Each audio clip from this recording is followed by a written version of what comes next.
غلط ہے، اس کے باوجود بھی انسان غلط راستے پہ چل رہا ہے، غلط راستے پہ چل رہا ہے، غلط رسومات کو اپنا رہا ہے، بدعات میں پڑا ہے، خرافات کو انجام دے رہا ہے، ہم نہ جانے کیسے کیسے فتنے ہمارے سماج میں جنم لے رہے ہیں۔ آخر اس کی وجہ کیا ہے؟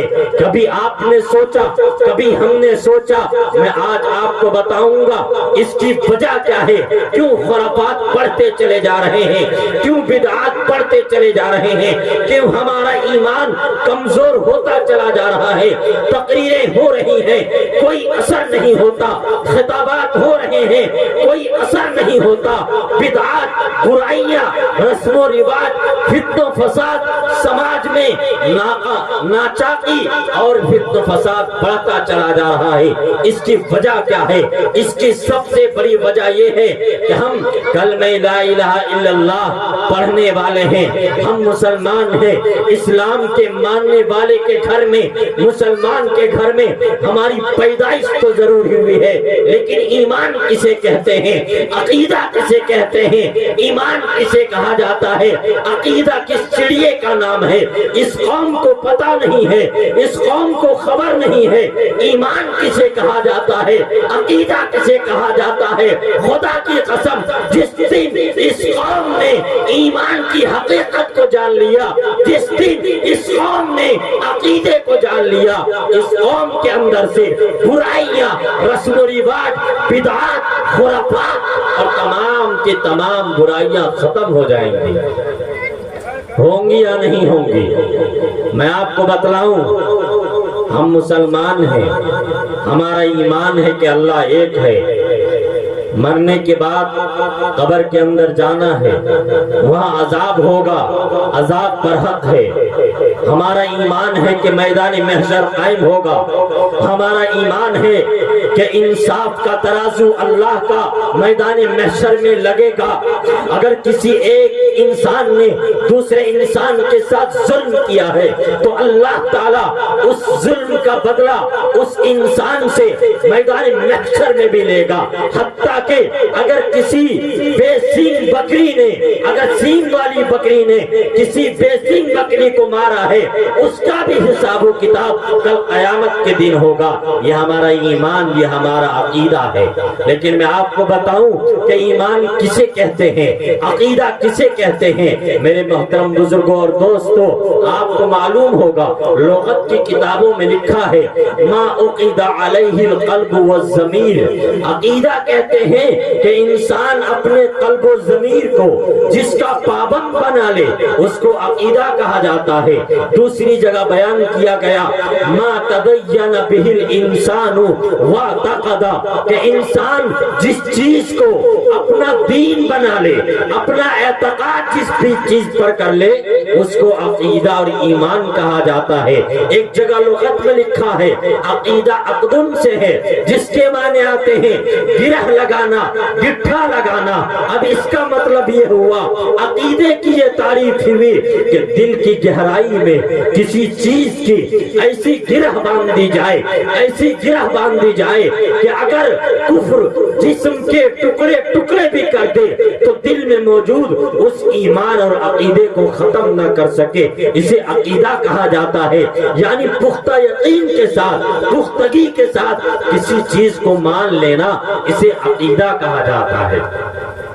میرے دوستو، جب آپ نے یہ سمجھ لیا کہ عقیدہ کا مطلب یہ ہے کہ دل کی گہرائی میں کسی چیز کی ایسی گرہ باندھی جائے کہ اگر کفر جسم کے ٹکڑے ٹکڑے کر دے تو دل میں موجود اس ایمان اور عقیدے کو ختم نہ کر سکے، آئیے میں آپ کو بتلاؤں، آپ مثال سے سمجھیں۔ آپ دیکھ رہے ہیں ملک ہندوستان کے حالات بہت خراب ہیں۔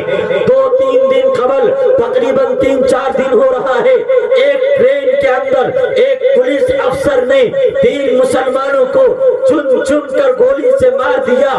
صرف ایک یہ واقعہ نہیں، یہ پہلا حادثہ نہیں، ملک ہندوستان کے اندر مسلمانوں کو چن چن کر مارا جا رہا ہے، ٹارگٹ کیا جا رہا ہے۔ یہ ایک فتنہ نہیں ہے، ہزاروں فتنے اس ملک کے اندر ابھرے ہوئے ہیں، اور آج مسلمان خواب غفلت میں پڑا ہوا ہے۔ میرے محترم بزرگوں اور دوستوں، میرے نوجوانوں، میرے بزرگوں، میری ماں اور بہنوں، میں آپ کو بتانا چاہوں گا، عقیدہ جب انسان کا کمزور ہوتا ہے اور عقیدہ جب انسان کا مضبوط ہوتا ہے تو کیا فرق ہوتا ہے دونوں میں۔ آج اگر کوئی غیر مسلم ہمارے سر پر پستول رکھتے، بندوق رکھتے، اور وہ مجھ سے کہے تم جے شری رام کا نعرہ لگاؤ، تم ہمارے بھگوان کا نعرہ لگاؤ، ہمارا ایمان اتنا کمزور، ہمارا عقیدہ اتنا کمزور کہ نعوذ باللہ، 1000 بار نعوذ باللہ، ہو سکتا ہے ہم اس کے کہنے پر اس کے بھگوان کا نعرہ لگا دیں، یا وہ جو کہلانا چاہتا ہے ہم وہ کہہ دیں۔ لیکن میں آپ کو اسلام کی تاریخ کا ایک واقعہ بتلانا چاہتا ہوں، اسلام کی تاریخ کا ایک واقعہ بتلانا چاہتا ہوں، وہ دردناک واقعہ ذرا مسلمانوں سننا۔ اور یہ واقعہ ہمیں مسلمانوں کو پیغام دیتا ہے، مردوں کو پیغام دیتا ہے، ساتھ ساتھ ہماری عورتوں کو بھی پیغام دیتا ہے۔ آج آپ دیکھ رہے ہوں گے ملک کے اندر بہت فتنے پھیلے ہوئے ہیں۔ ابھی ہندوستان کے وزیر اعظم نے ایک اعلان کیا ہے کہ 15 اگست کے موقع پر جتنے بھی ہندو بھائی ہیں وہ مسلم عورتوں کے گھروں میں جائیں اور ان کے ہاتھ میں رکشا بندھن باندھنے کے لیے ان سے کہیں وہ اپنے ہاتھ میں وہ لے کر جائیں جو غیر مسلم مائیں بہنیں اپنے بھائیوں کو رکشا بندھن کے موقع پر ہاتھ میں باندھتی ہے۔ یہ وزیر اعظم ملک کا اپنے مذہب کے ماننے والوں کی عورتوں کی بات نہیں کرتا، یہ مسلمانوں کے گھروں میں اپنے غیر مسلم لوگوں کو بھیجنا چاہتے ہیں اور ان سے یہ کہنا چاہتے ہیں کہ جاؤ مسلم عورتیں سے کہو کہ ہمارے ہاتھوں میں وہ رکشا بندھن کا وہ بندھن باندھے۔ میں آپ کو بتلانا چاہوں گا، اے میرے نوجوانوں، اے میرے بزرگوں، اے میری ماں اور بہنوں، ایمان کیا ہوتا ہے، عقیدہ کیا ہوتا ہے۔ حالات بہت خراب ہیں ملک کے، آپ نے دیکھا ہوگا بہت سارے ایسے واقعات آئے ہیں ایک سال کے اندر کہ کوئی مسلمان لڑکی کسی اور غیر مسلم کے ساتھ فرار ہو گئی۔ آپ کے شہر کا واقعہ، گریڈی، کوڈرما، میں ممبئی، دلی اور کلکتہ، اب بڑے بڑے مہانگری کی بات نہیں کرتا، میں کوڈرما اور گریڈی کی بات کرتا ہوں۔ ایک سال کے اندر تقریباً 10 سے زائد ایسے واقعات آئے جو ہماری مسلم بیٹیاں غیروں کے ساتھ فرار ہو گئی اور اپنے ایمان کا سودا کر بیٹھی۔ میرے دوستو، ان تمام واقعات کو اپنے ذہن میں رکھیں اور جو واقعہ میں سنانے جا رہا ہوں اپنے دامن میں باندھنے کی کوشش کریں۔ میں نے آپ کو بتلایا کہ ایمان اور عقیدہ کسے کہا جاتا ہے۔ عقیدے کی تعریف میں نے آپ کے سامنے بیان کی کہ دل کی گہرائی میں کسی چیز کی ایسی گرہ باندھ دی جائے کہ اگر کفر جسم کے ٹکڑے ٹکڑے کے کر دے، دل میں موجود اس ایمان اور عقیدے کو ختم نہ کر سکے۔ یہ ایمان اور عقیدے کی لغوی تعریف ہے۔ اب آپ ایک واقعہ سنیں اور اس پس منظر کو سمجھیں۔